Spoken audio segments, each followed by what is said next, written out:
It's coffee break! Yay! Yay! The first one of the new year. Yep, we skipped New Year's. There wasn't much to talk about last week. Yeah, not only did we need a break, but nothing happened. Yeah, I was like, just enjoy the new week. Now, we begin our 2024 year of this podcast. It's gonna be hard remembering it's actually 2024. Why? It's already here. I feel like it's not gonna be worth remembering this year. Nothing's gonna be worth remembering? Nothing substantial to the... Well... Okay. I might be wrong. I think there's gonna be some things this year that are gonna be worth remembering. Media-wise. Yeah, I think there's gonna be some things.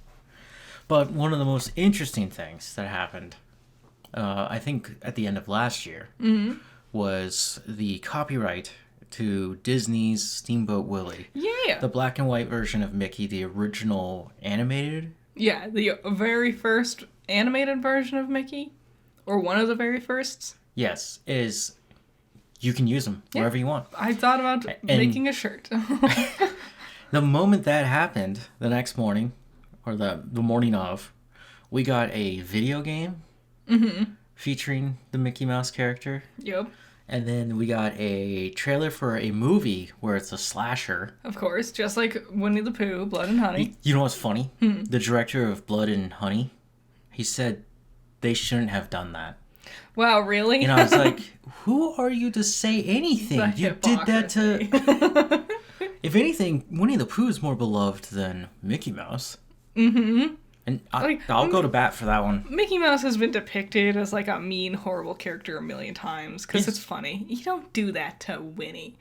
He's too sweet. It doesn't make sense to make him whatever, but they made the movie. Whatever. They're going to make another one. Yeah. So apparently I was reading Disney is still copywriting the music, though. Oh, that makes sense. So if you're going to use that Steamboat Willie theme, you can't. Yeah. Disney still owns that. Yeah, so... It's just the character's likeness. Yeah, makes sense. I was thinking of making a shirt. I don't know what to do with it, though. We'll see. You can have him go blackface. I mean... In true Disney fashion. Song of the South, right? Okay, the one thing we didn't get to talk about between the 2 weeks here was the news on Jonathan Majors. Yeah. The verdict has come through. Everybody already knows he's guilty. He will face his true sentence in February? No, March. Soon. Early this year. And he faces up to a year of jail time. Only a year? Whatever. How long do you think people should be put away? I don't know. I feel like... I don't know. Maybe longer? I don't think they need to be longer than that. I don't know. How much did he lie about it? That's the thing that makes it like, well, maybe you deserve more punishment. Yeah, well, he just lost his job and he's going to jail. I think that's punishment. Okay. I guess you're right. Will he ever work in Hollywood again? I don't know. Probably not for a while. Yeah. But hey, I mean, Cosby's out and about and he's still doing stand-up comedy. That's a little weird. He's alive? Yeah. I thought he died. OJ is still making fun TikToks. Yeah. So you gotta start and wonder, like, do you really get punished for what you did? Like, R. Kelly's still walking around and whatever. Right? No, he's in jail. Oh, is he? Oh, yeah. Oh. Yeah. that did not work out. I thought he was still making music. No, he's done. If he's making music, it's somebody else. Making him make the music. So Jonathan Majors is gone. Immediately Marvel was like, we're done. We severed ties. Which was remarkably fast. Yes, especially considering that DC never severed ties with Ezra Miller. Yeah. So, and it was that easy all along. Yeah. So, I just had deja vu. I think we did talk about this. We might have mentioned it. Okay.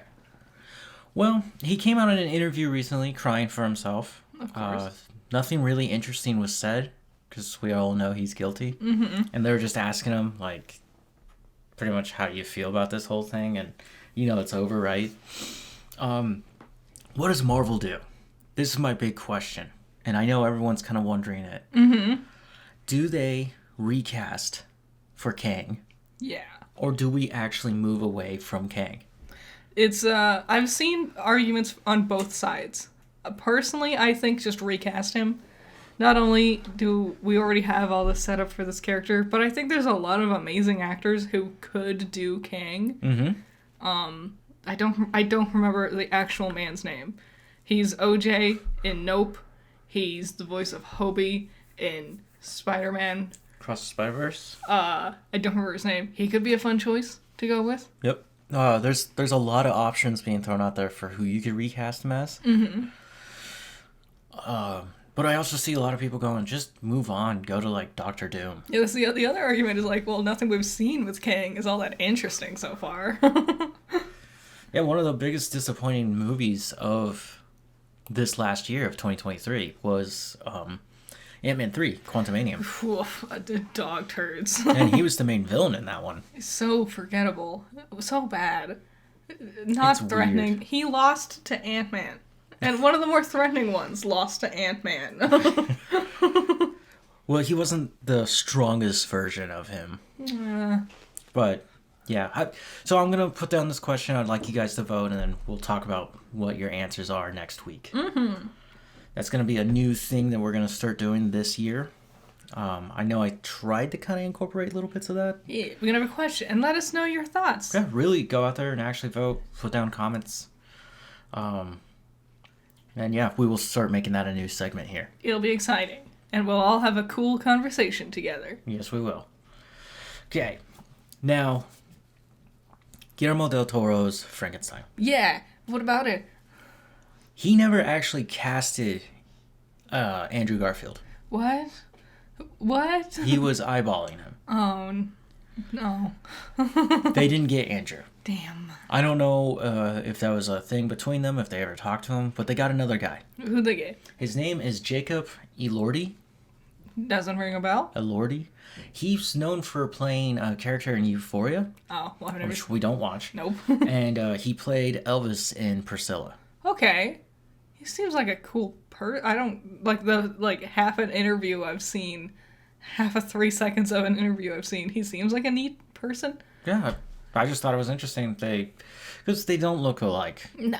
And there's also a height difference. I am going to say I am massively disappointed because I like Andrew Garfield and I want to see him do more. Yeah, there's rumors he'll be Sony's Spider-Man. I don't know. I don't buy into that. I don't think he wants to be Sony Spider-Man. Yeah, I don't think many of them want to. I think they're all kind of done being superheroes for a while. Yeah. I didn't know that this was supposed to be a Netflix movie. That makes sense. Guillermo's last thing was a Netflix thing. Pinocchio before that, where he won the Oscar for Best Animated Picture. Oh, I was thinking of the anthology miniseries. Cabinet of Curiosities. Yeah, we only watched the first 2 episodes? Mm-hmm. 1 episode? 2 episodes. It was a while ago. It was. We didn't finish it. So yeah, I thought, so there seems to be a partnership between Netflix and him. Weird. Netflix is 2 hands. In one of the most amazing horror authors of all time. And in the other, Adam Sandler. You forgot their third hand, Zack Snyder. Oh yeah. Get ready for Rebel Moon Part 2. I was at Walmart. I mean, let's not just beat around that bush there. It's not the finest of moments. No shame in Walmart. They got cheap shit. I saw the novelization of Rebel Moon. I wonder if it's better in book form. I wonder too. I thought about picking it up and just skimming through it. Because I bet there's a lot of untold story, like, internally, that we don't see in the movie. Maybe. Damn. A part of me really wants to like Rebel Moon. And the other part of me is like, but it was so bad. Rebel Moon's numbers dropped hard. The writers have come out and tried to defend it. One of the things they said is, no, you gotta wait for the second part. Dumb. Which I'm like, if you couldn't sell me on the first part, you're definitely not gonna get me on the second part. Yeah. You know, why would I come back? I will come back just because I know it's just gonna get stupider from here. Yes, burningly curious. I want to see how it gets worse from here. Hopefully it gets better, but I'm not gonna hold my breath. Oh, I'm sure it's gonna be all over the place. So Christopher Waltz joined the Frankenstein movie. As who? We don't know Who? Who's Christopher Waltz? Christopher Waltz, Django Unchained. He's the German guy that joins him. Oh! He's also in Glorious Bastards. He's the main Nazi. Yeah, he is, yeah. He was in something else, too. He's Spectre and Yeah. 007 Spectre. Yeah. I bet he'll be like his assistant or something. Do we know for a fact Oscar Isaac is going to be... Yes, Oscar and Mia Goth are actually in it. Yes! Yeah! 2 out of 3 ain't bad. And then you made us do something for this year. Yes. So lots of times we are sitting there and we'll be like, I don't know what to watch. We have nothing to... There's nothing new to catch up on. We don't know what to do. So my solution was I had myself write a list of 50 movies, and I had you write a list of 50 movies. Yes, it was hard. And I've blended the 2 lists together, so we have a list of 100 movies. So whenever we're at a moment where it's like, we don't know what to watch, get a randomizer, pick a random number, watch whatever movie we land on. Yep. And for my list, I went to Pixar. Because I was like, there's a ton of Pixar movies I never saw. Yeah, you went in an interesting direction. You went with movies you haven't seen. Mm-hmm. I went with movies that I know I like, but necessarily we don't always watch. Like The Sound of Music is on my list. Because we've never watched The Sound of Music. I don't want to watch it. Well, if we land on number 20 or whatever it was, then we're going to have to. Okay. Well, in doing so, I looked into DreamWorks, and I looked into a bunch of different studios and stuff and everything. I went into Blumhouse because I was a little curious. And one of the movies I saw coming up this year, in this October, is called Dogman. Dogman? Yeah. What's that? Is it Dogman or Wolfman? Wolfman? I'm more intrigued. Like the classic Wolfman story? Like the werewolf? The Airwolf man story? Hold on. Gotta type in Blumhouse. Yeah, it's called Wolfman. So... It'll be released October 25th of this year, and it will be directed by Lee Whannell. Whannell? Who wrote Saw. Yeah! He wrote Insidious. Lee's great! He started directing in the sequels of Insidious, and then he went on to do The Invisible Man. Mm-hmm. And now he's doing Wolfman. God, his directing in Invisible Man was really good. Yeah, it's a good movie. Mm-hmm. I actually enjoyed that one, and how creepy The Invisible Man actually is. Yeah, it got smart. The best shot, there wasn't even anything on screen. Because we literally, like, in the kitchen with her, she was doing something, and then she walked off screen, but we stayed there. And it implies that we were still staring at something, but we just couldn't see it. And that immediately the creepiness set in at that point, of something being there that you can't see. So one of the things I know about The Invisible Man is, like, an accident happened, and it covered his skin, and he became invisible. Okay. It's a common trope. In this one, he uses a suit of technology that allows him to constantly camouflage with the environment. Mm-hmm. And I thought that was a really unique direction to go. Yeah. Using technology instead of some weird, like, chemical burn. Mm-hmm. Whatever fantasy thing you want to drop. Have to, like, come up with some random non-science to explain it away. Yep. So, yeah, for him to be able to do Wolfman, little interested. I like werewolves. I think they're fascinating. I think underutilized in the horror genre. What do you mean? Stephanie Meyer did a whole... The horrors of being racist to indigenous people. Stephanie, no! Yeah, not too cool. I'm excited. We're building our monsterverse all over again. Yeah, so now we're building the classic horror monsters. You got Frankenstein, but that's not going to be Blumhouse. So eventually they got to figure out their way to do Frankenstein. But also there was another Frankenstein movie last year. Frankenstein's kind of always in rotation. It's such a classic one to cover. Mm-hmm. The mother of all science fiction. The only monster that I think is going to be the hardest one to adapt And it's because there's so much more movies about this one monster than any other movie. Dracula. Yeah, because everyone's done Dracula. Everyone. So how do you do Dracula but do it different? How do you beat, I don't even just like last year, The Last Voyage of the Demeter. Yeah. Which only tells a small part of that story. The most interesting part. My favorite part. There was also Renfield. I would say, Blumhouse is coming out with Night Swim. And I know it's not the creature from the Black Lagoon, but it's kind of creature from the Black Lagoon-ish. Is there something in there? We've seen, like, glimpses of some... It looks like a hair monster. It looks like the hair that gets caught in the drain came to life. Which is a horror story unto itself. Yes. That should drop very soon, actually. That should drop maybe this Friday. Oh, really? Yeah. I thought it was in February. We'll watch it. I'm sure we will. Moving on. Matthew McConaughey, everyone's favorite Texan, who keeps stepping in shit. What's happened with Matt? I thought this was interesting just because I've talked about Yellowstone a little bit here and there. Mm-hmm. And how the creator, Taylor Sheridan, keeps starting fights with people. Yeah. He's pissed off Kevin Costner to the point where Kevin Costner's done. Mm-hmm. Now he's picking fights with Cole, who's also making coffee and brandy or whiskey or something like that. We've mentioned these before on the podcast, yeah. Matthew McConaughey is supposed to be in a spinoff of Yellowstone called 2024. Yeah. And he's now saying he doesn't want to do it because apparently Taylor is actually such a fucking dick. Damn, you're gonna lose, Matthew? Damn. Yeah, and I thought that was really interesting that you attracted all this star power, and now immediately they're like, nope. Apparently he has a huge ego. He let it all just go to his head. Yep. What a loser. He deserves it. Fuck you, Taylor Sheridan. I don't like you.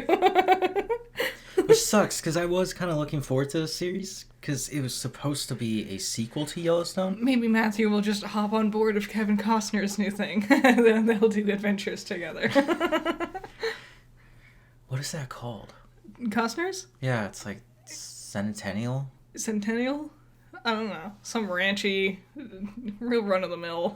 Yeah, he filmed the first part. It'll come out in theaters this September, and it's going to be like 3.5 hours long. Nice. And he plans to do like 2 more. Cool.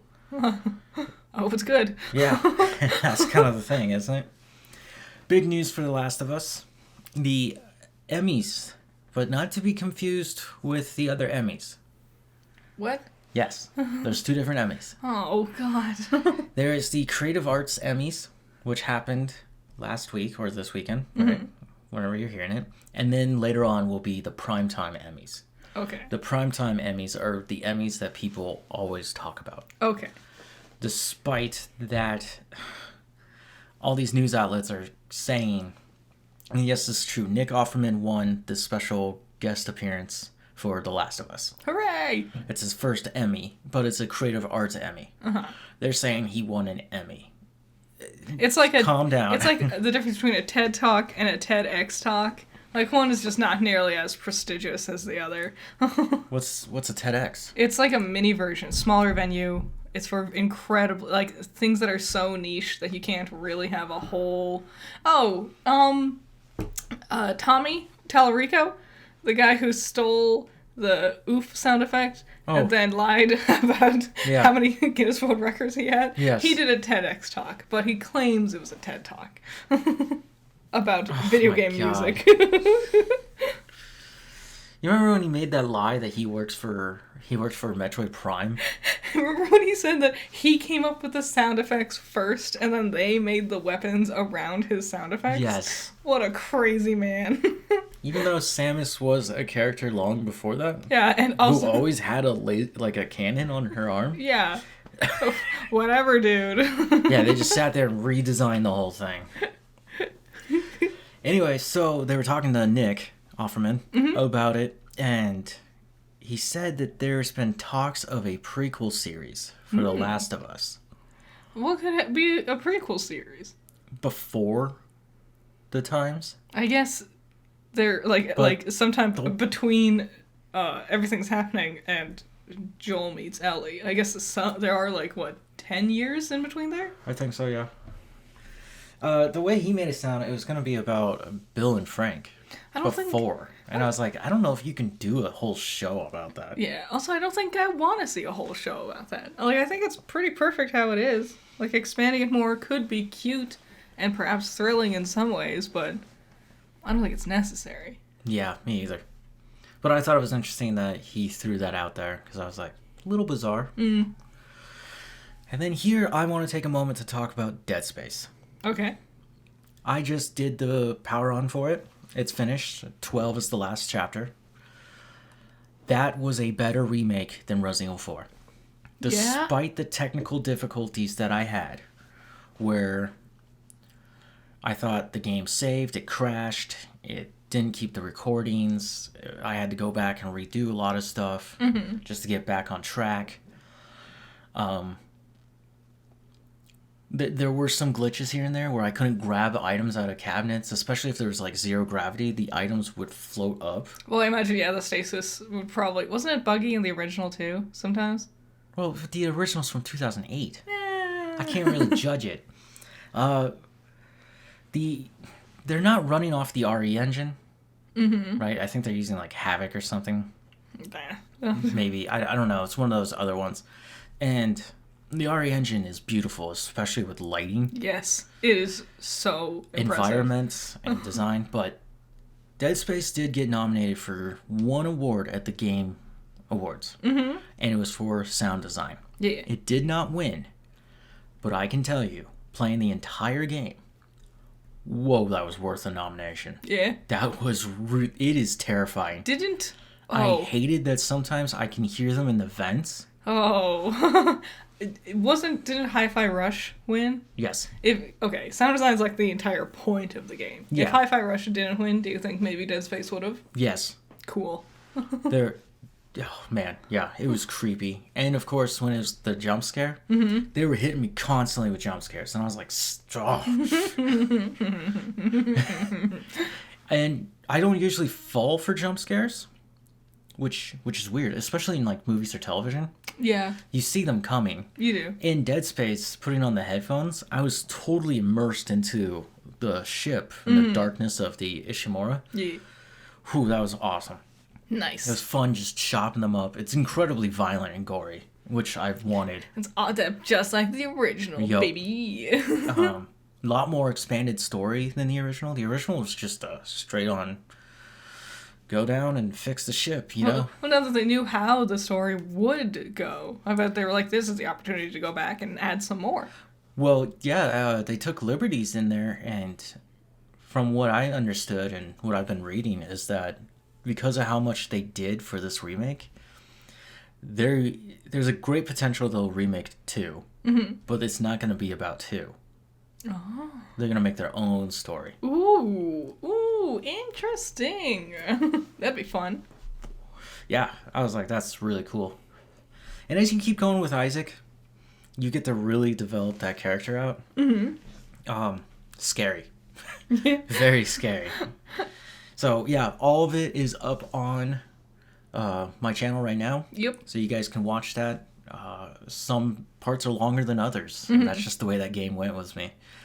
But I loved it. I really loved it. And I recommend, if you love those types of games or you want a real scary game to play, that's one to go for. I've been enjoying your random screenshots you've been posting on Twitter. Couple of real phenomenal ones. I liked the one with the flamethrower the best. Oh my god. There's a part where I'm just barbecuing them alive with the flamethrower. And I'm just sitting there for maybe a good 2 minutes just roasting them. There was so much going on screen. I could feel my TV freaking out, and I could feel the PlayStation going, it's too much. Jeez. Like, there's too much happening right now.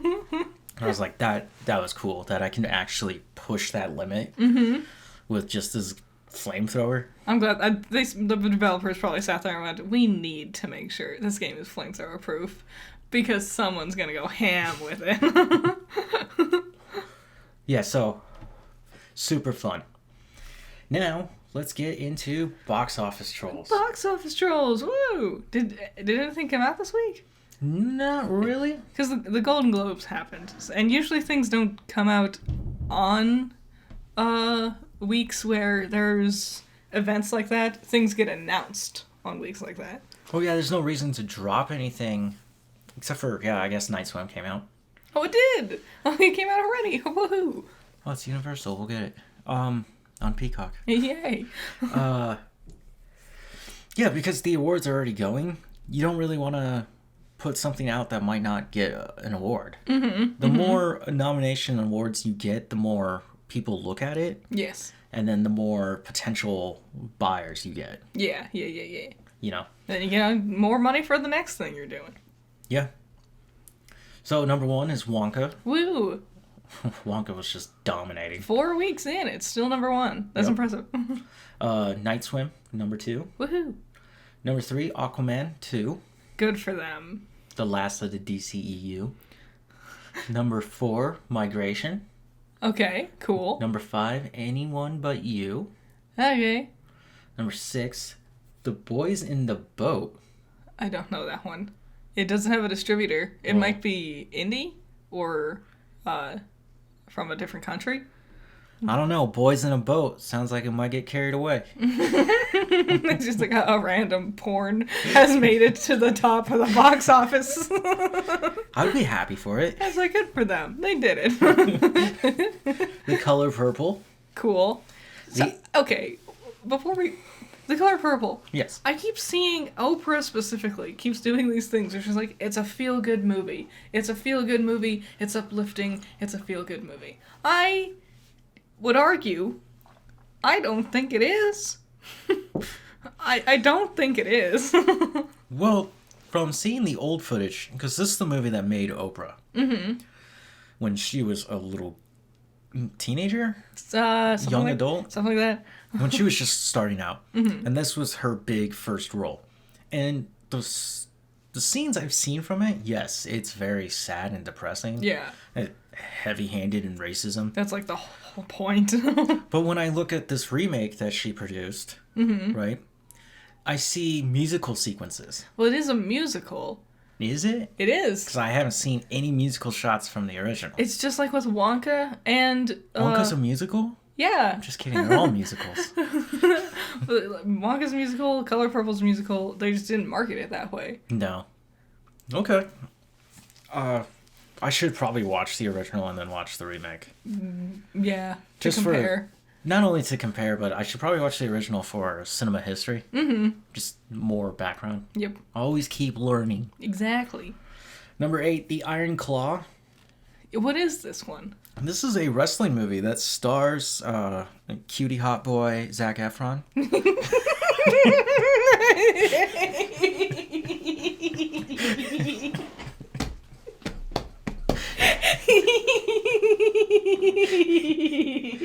I was like, who's cutie hot boy?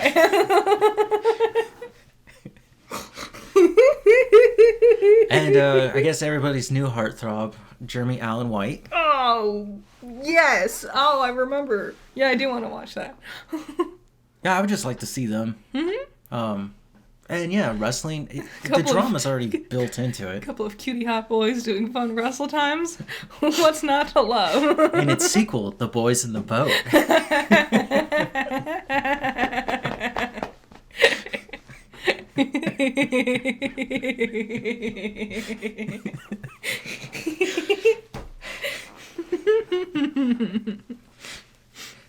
Number 9, Ferrari. Mm-hmm. And number 10, Poor Things.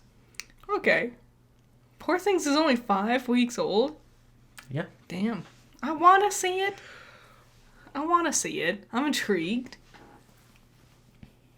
Yeah, I mean, well, we'll get into it. Yeah. We watched some stuff. We watched a lot of stuff. Yeah, we had some catching up to do. Yep. Percy Jackson is the first thing to talk about. We're officially halfway through the season. Yes. It's terrible. Well, wait. Before you start that off. Okay. Episode 3. Oh, did we not talk about episode 3? No, because that was the week we missed. Oh. This is the episode of Medusa. Oh. Terrible. They're all...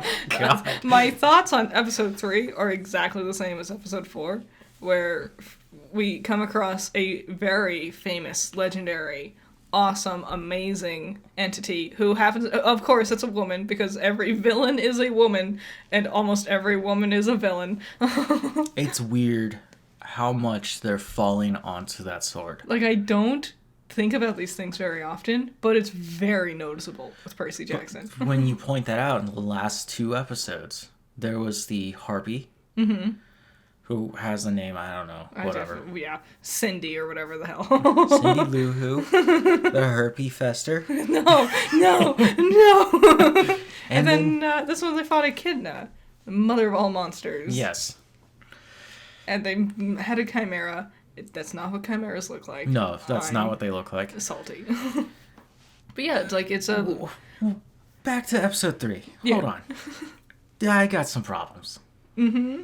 They go to M's, shop or whatever, which is Medusa, right? Yeah.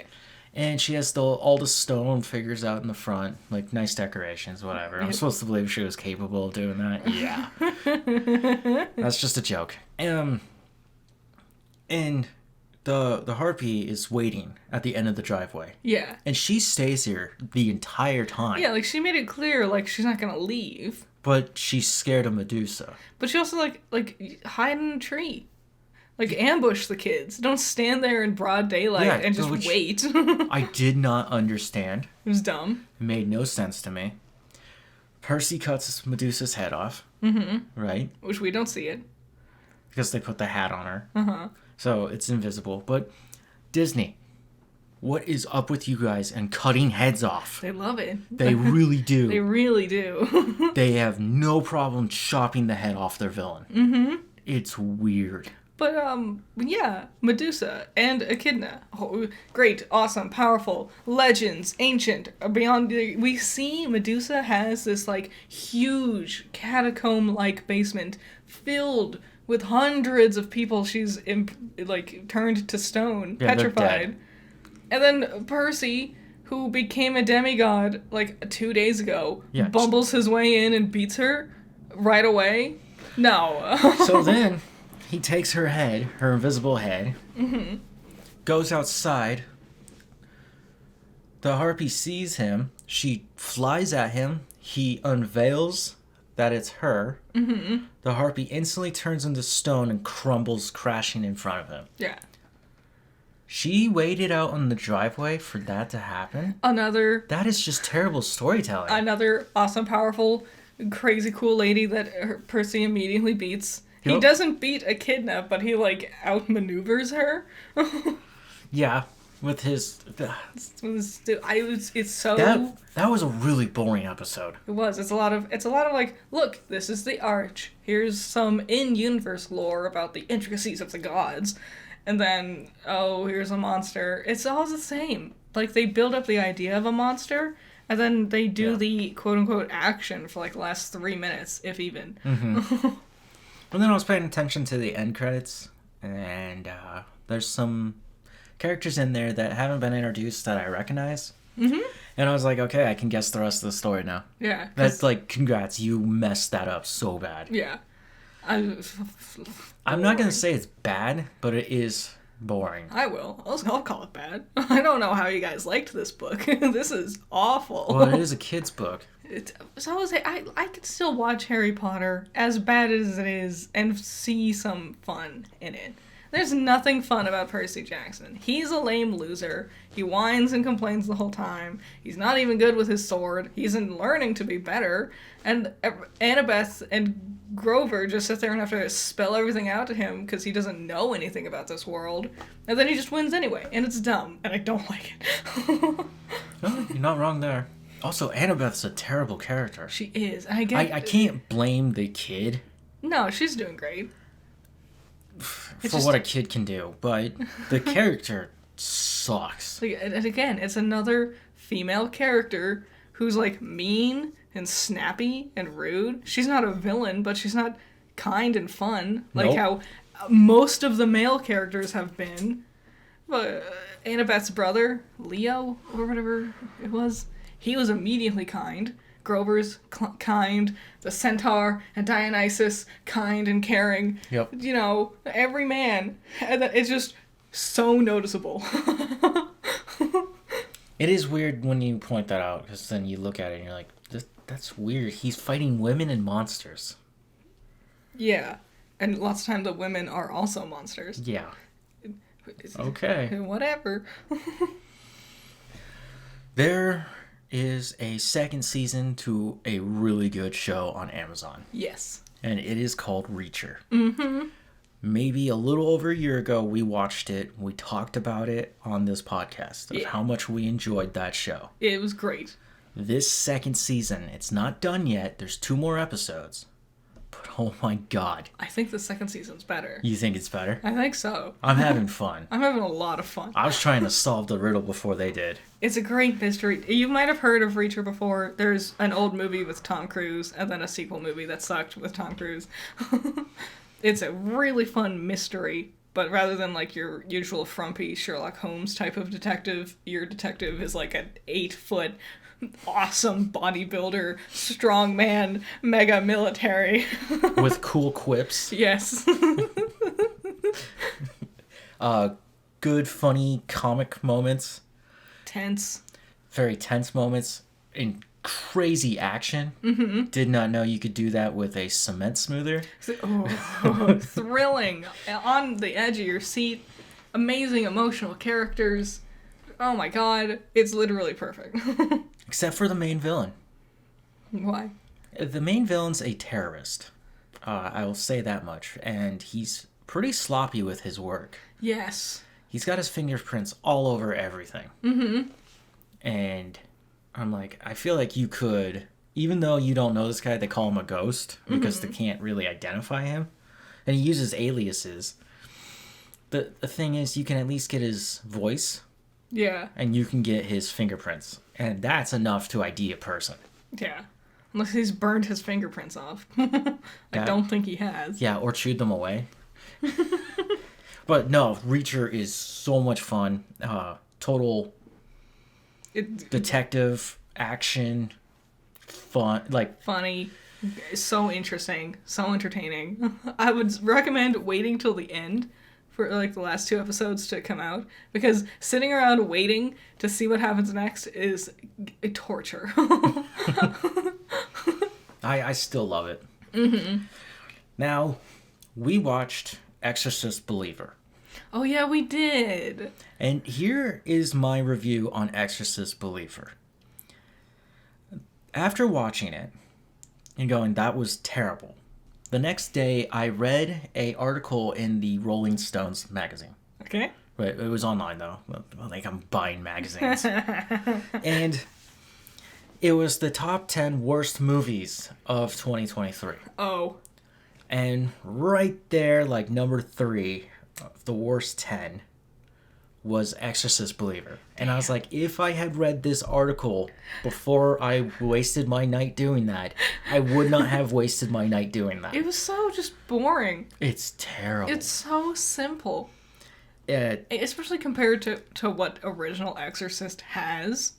It didn't focus on the right things. So yeah, it like weirdly tried dredging back up characters from the original Exorcist. It's like, I don't care. She doesn't even do anything.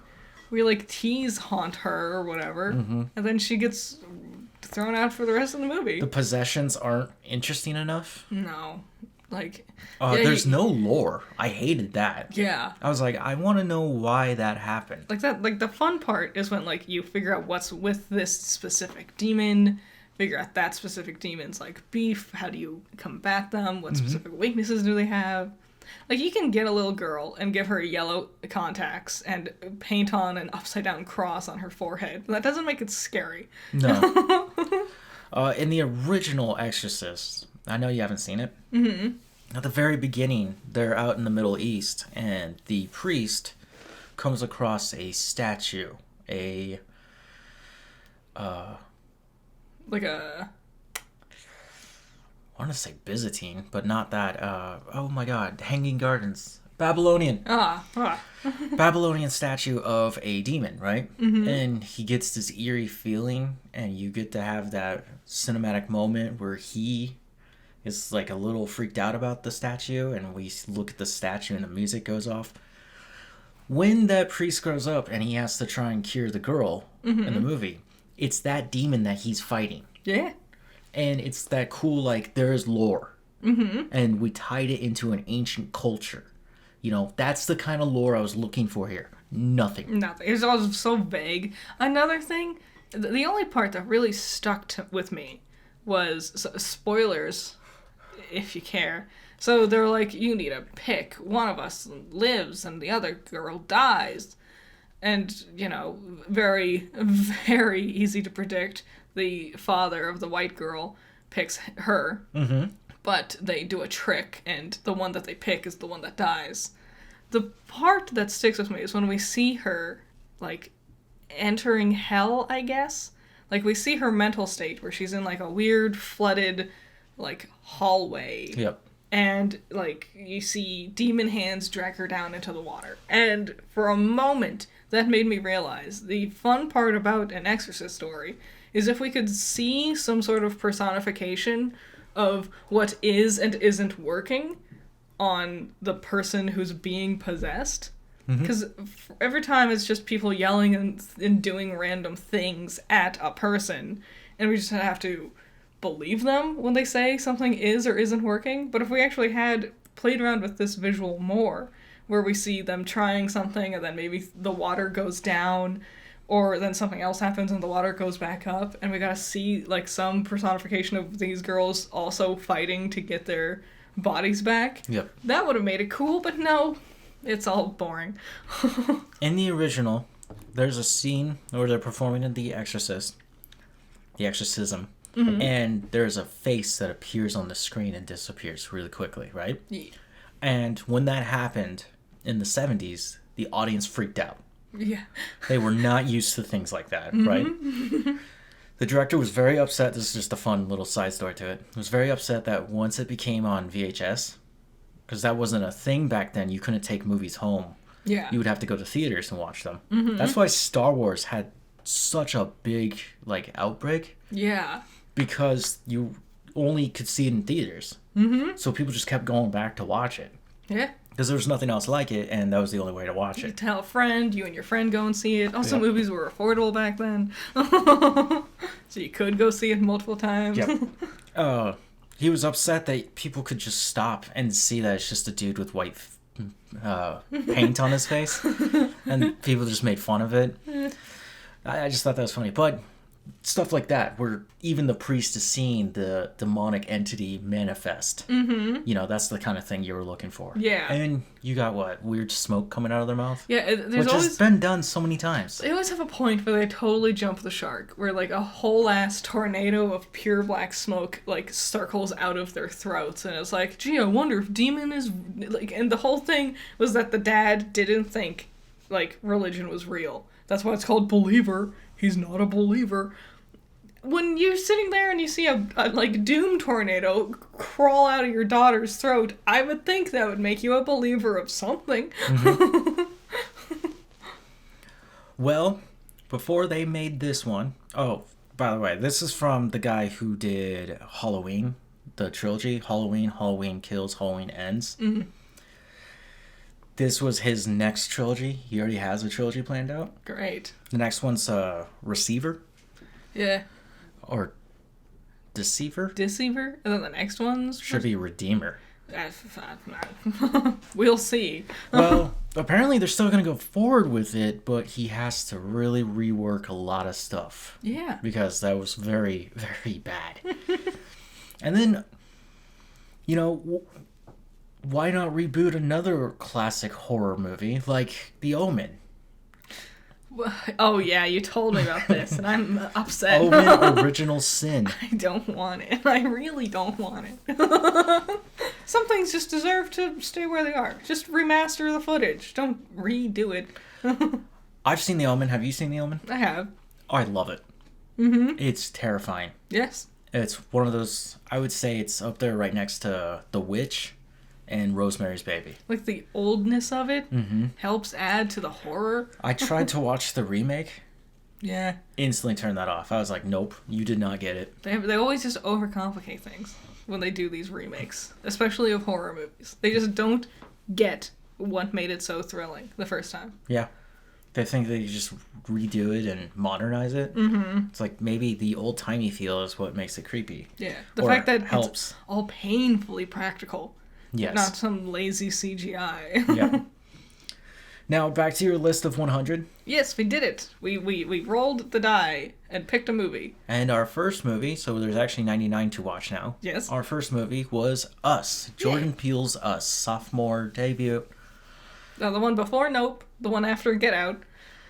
We haven't seen Get Out yet. That is on the list of 100. Yes. We've seen Nope. We have. I love it. Yes. Us was very good. It's good. Not as good as Nope, I would say. Did not make me sit there and think about it too often. The opposite, it made me think about it, but not in a fun way. Because I just had a lot of unanswered questions by the end. But it is really good. Like, the cinematography, the acting. They did a lot of camera work, because everyone played two roles, and they interacted with each other a lot. So that's never easy to do.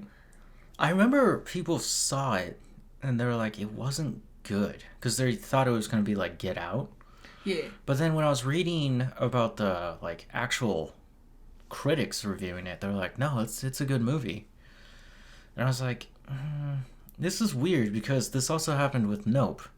Some people did not like Nope. And I'm like, I don't think you understood what it was. Yeah. Just like Us is a little too avant-garde with its concept. Yeah, it's like, it's several years old now, so I'm gonna talk spoilers. Yeah.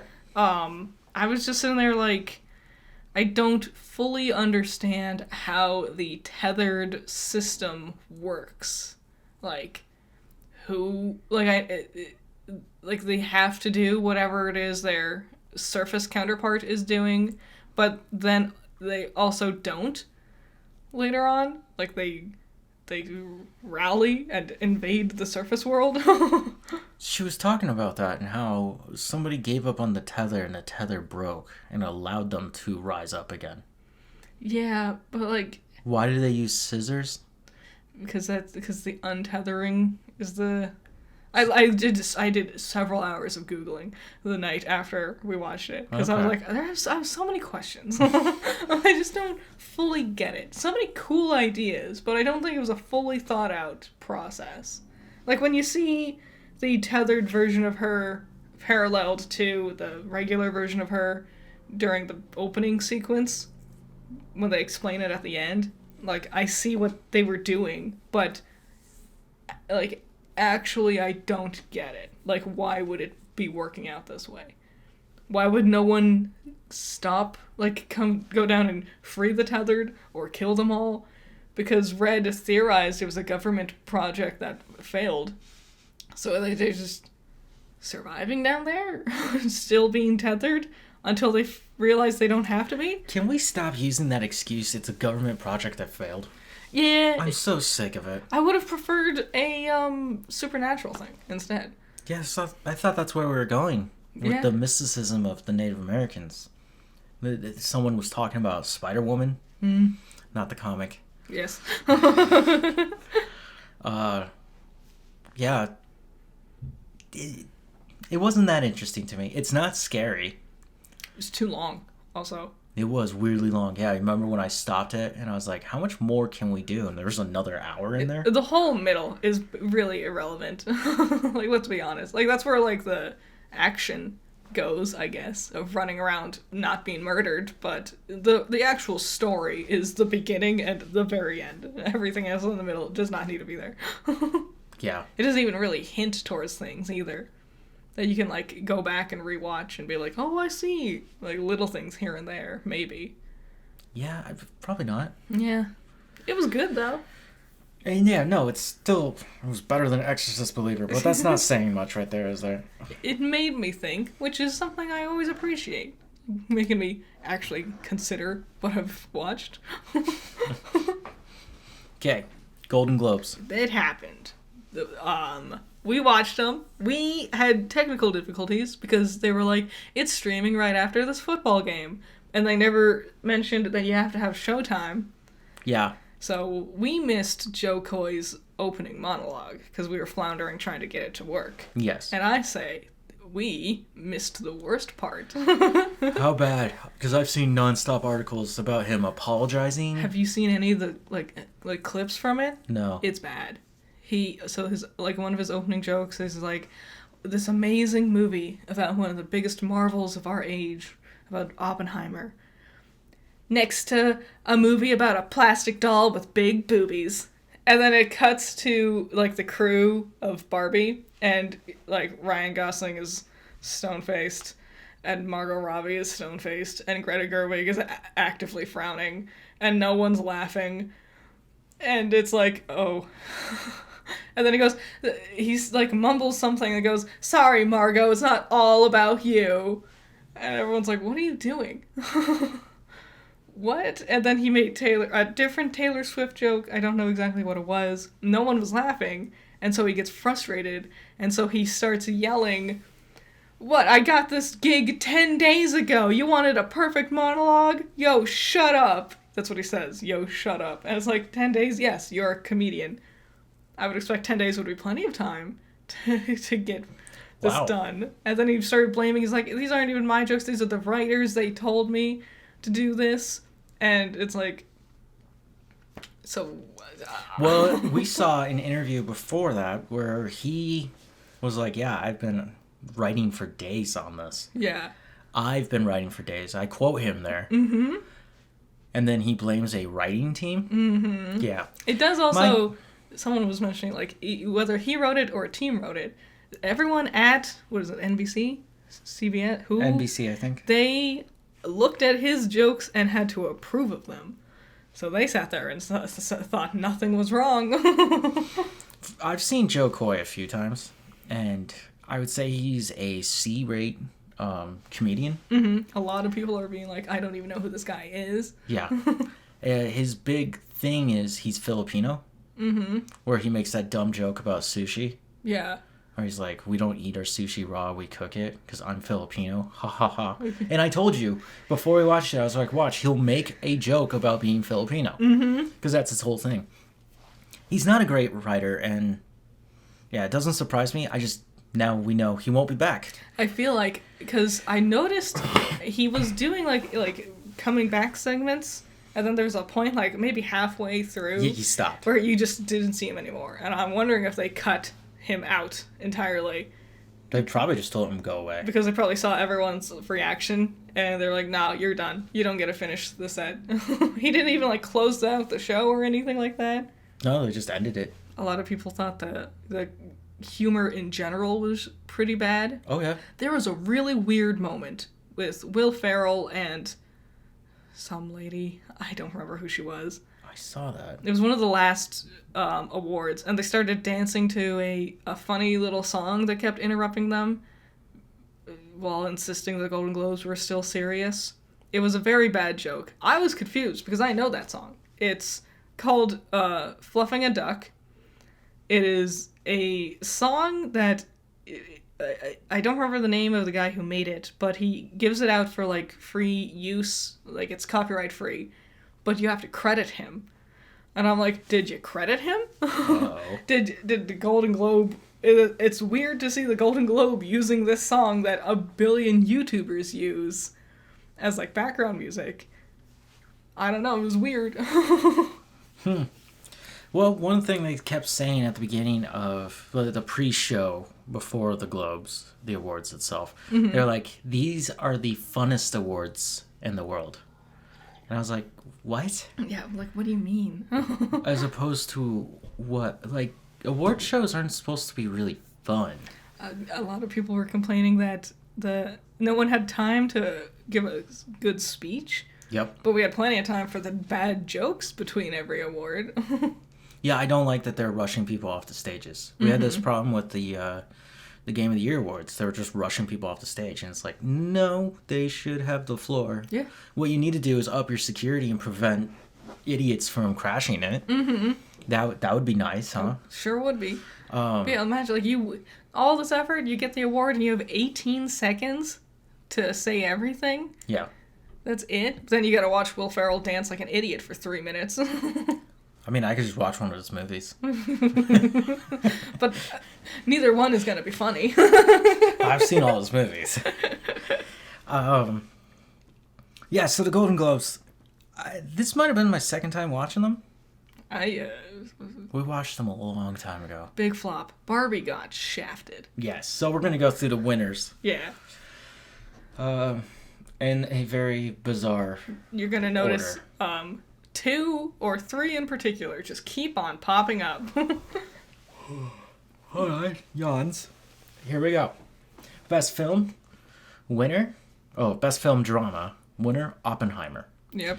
Best female actor in a film drama, Lady Gladstone, Killers of the Flower Moon. This was the only one for Killers of the Flower Moon to win, which I'm happy for. I have some theories on that. The more Scorsese loses, the happier I am. The best film, musical, or comedy. Okay, well, guys, this is the next 30 minutes is listening to Critter rant. Poor Things is the winner, beating out Barbie. I haven't seen Poor Things. I don't know if it's a musical or a comedy, but based off of the other things they categorized as comedy, I'm gonna say maybe it didn't deserve to be in this category. Also, yeah, how did Poor Things, that's only been out for 5 weeks, I don't know, 1 or 2 people have talked about it, how's that gonna beat Barbie? Which is funny because Barbie is a musical and a comedy. Yes! That really is both criteria. But you gave it to Poor Things because you like your artsy-fartsy little art house movies. Best male actor in a film, musical, or comedy, Paul Giamatti, The Holdovers. We did not watch The Holdovers. No. Maybe we should. I do like Paul Giamatti. He's a very good actor. Okay. Best TV series, drama, Succession. Yep. Did you hear that name? Get ready. You might hear it a lot more. Best female actor in TV series, drama, Sarah Snook. Succession. Succession. Yep. Best TV series, musical, or comedy, The Bear. So, yeah. Which beat out Abbott Elementary. And I was like, So The Bear Only Murderers and Barry are in this category. Neither one are comedy. They're not musicals either. I would say The Bear has more comedic moments than Barry. I would say The Bear is more of a drama than anything. Yeah, it is a drama. Barry's also just a drama. I bet they had 1 or 2 jokes, so I guess that makes it a comedy. If I was Bill Hader or Jeremy Allen White, I would be livid that it gets categorized as comedies. Best limited TV series, anthology series, or TV movie, Beef. Did you hear that name? Beef. You might hear it a few more times. Cinematic and box office achievement, Barbie. Good. For obvious reasons. That's funny Taylor didn't get it. Fuck you. Yeah, she showed up and she didn't win anything. No. And okay, Joe Coy made a shitty joke. But it was accurate. Where he was like, we're gonna cut, the difference between us and the NFL is our cameras are gonna cut to her less often. And that was probably the one good joke She was he had. so upset. And I was like, I love it. And they did still cut to her so often. Yeah. She wore that ugly ass green dress. Also, another thing about Joe Coy, terrible delivery. He laughed in the middle of every single one of his jokes and completely ruined the timing for his punchline. That's he his style. Laughed to interrupt his own punchline. That's his style. It's not a good style, you're just failing as a comedian. The way I would describe his comedy is more like you're hanging out with your buddies. Alright, my buddies are actually funny. But you understand what I'm saying, right? Mm-hmm. Okay. Best original song in a film. I don't give a shit about Billie Eilish. It was Barbie, though. Best original score in a film. Ludwig Göransson. Oppenheimer. Yep. Best male actor in a film. Cillian Murphy. God, yeah. I always forget Oppenheimer. it's a K sound. Best female actor in a film. Musical or comedy, beating out Margot Robbie, Emma Stone for Poor Things. Yeah, Poor Things won a lot of things. Best director in film, Christopher Nolan for Oppenheimer. Take that, Scorsese-osaurus. I was so... alright, am I upset that Barbie didn't win? Yes, but also, I was just happy Scorsese didn't win as well. Yeah. Best animated feature film, The Boy and the Heron. We've discussed the issues with animated film. You're gonna lump not even categories, not even like drama or comedy. Yeah, there's just one. It's every single animation thing ever. Doesn't matter, even like also Boy and the Heron, 2D animation, drawn with pen and pencil. Super Mario Bros. 3D CGI. Mm-hmm. We're gonna compare these two, I guess. I would say Elemental was better than the Super Mario Brothers movie, and the Super Mario Brothers movie is better than Spider-Man Across the Spider-Verse.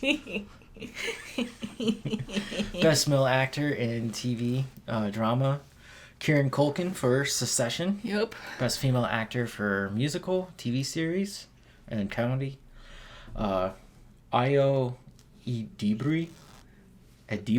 Yeah, the bear. Yep. Again. Best non-English language film. Oh my god. Boo! I hate this one. Okay, this one came out of nowhere. The Anatomy of a Fall. Yeah. It's a French film. They kept shoving the director up there. She did not learn English. No, I don't ever. know why she was accepting the awards. When she can't even speak the language. I was listening to her, and I was like, "You're not enunciating." And they let her talk for so long. They too. let her talk longer than everyone else. Yeah. Maybe because they felt bad because she was trying to speak English. Maybe, but also, like, I've never heard of this movie, and the first time it won an award, I googled it, and it's getting, like, a 7.8, Yeah. and it's like, what the hell is this stupid bullshit? You don't deserve to win. Fuck you, just because you're French. New one.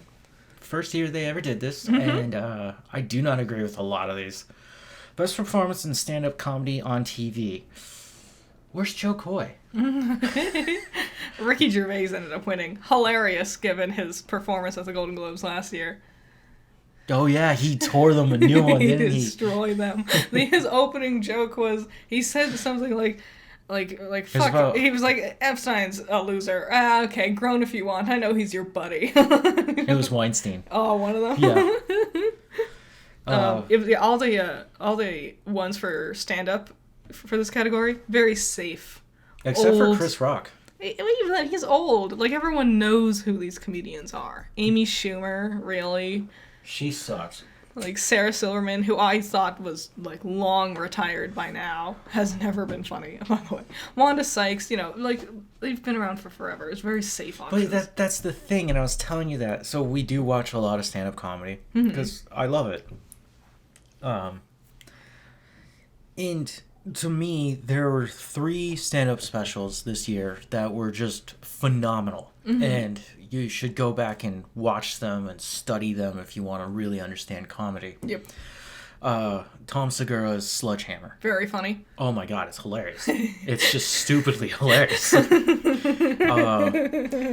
Everyone's favorite, what is his name? Baby J. Oh, John Mulaney. John Mulaney coming back from rehab and telling his story. Really great special Heartfelt. to kick it all off. Very funny. Despite, like, still touches on, like, the hard he had to go through. Yep. Still very funny.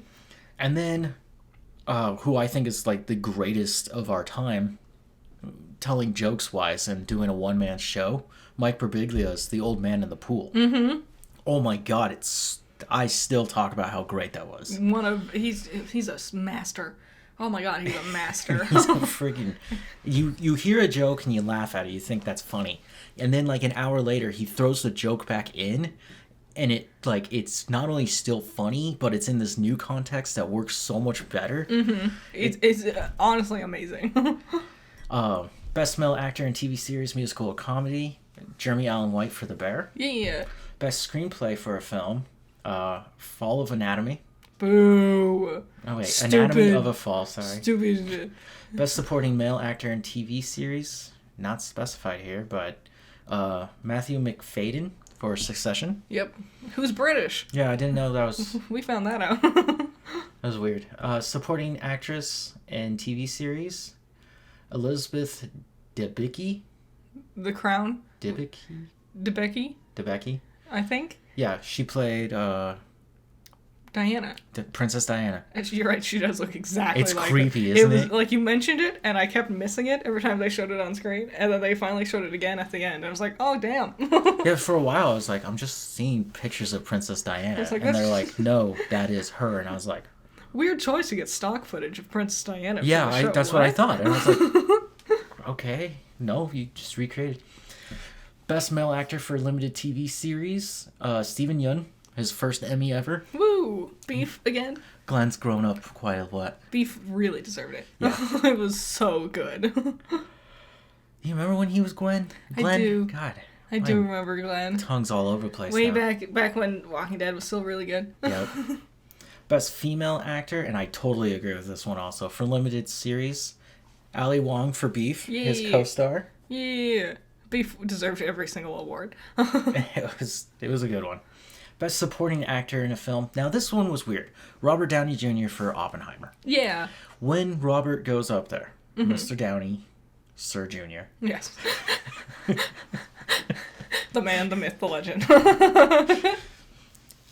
That was Iron Man. Yeah.